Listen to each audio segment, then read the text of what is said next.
వెళ్ళిపోయిన సందర్భాలు చాలా ఉన్నాయి. ఎందుకంటే సాతాను ఏ విధంగా పెడుతుందో తెలియదు కాబట్టి ఇదొక సలహా అనుకోండి, నిజం వాక్యం అనుకోండి, లేకుంటే దేవునికి ప్రార్థన చేయండి, ప్రభువా మేము ఎలా సాగాలి, ఇద్దరం పోతే మా ఇంట్లో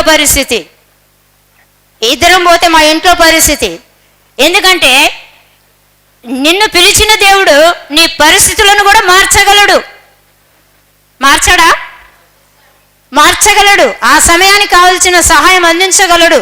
హల్లెలూయా, హల్లెలూయా, హల్లెలూయా. కాబట్టి దేవుని సేవకులారా, అదొకటి. ఇంకొక విషయం, సేవ చేస్తున్న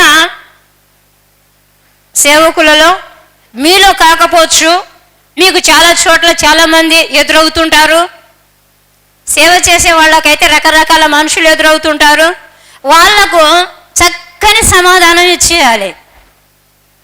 కొన్నిసార్లు పేరు మోసిన సేవకులు కూడా విమర్శించటంలో పెద్ద హక్కుదారులుగా మిగిలి ఉన్నారు.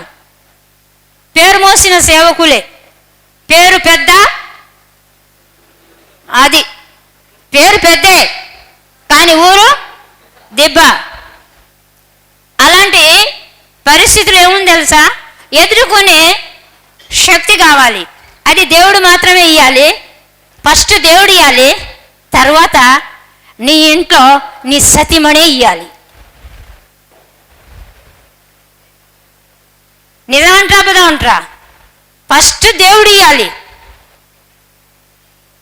అలాంటి వాళ్ళని ఎదుర్కొంటానికి. రెండోది మీ సతీమణి గారే ఇవ్వాలి.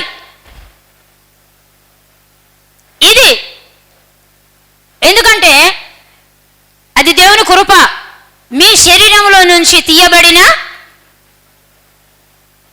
భాగం కాబట్టి ఆ శరీరానికి హాని జరిగితే ఈ భాగానికి కూడా హాని కలుగుతుంది. కాబట్టి ఈ శరీరానికి కాపాడుకుంటానికి ఈ సగ భాగం కాపాడుకుంటుంది.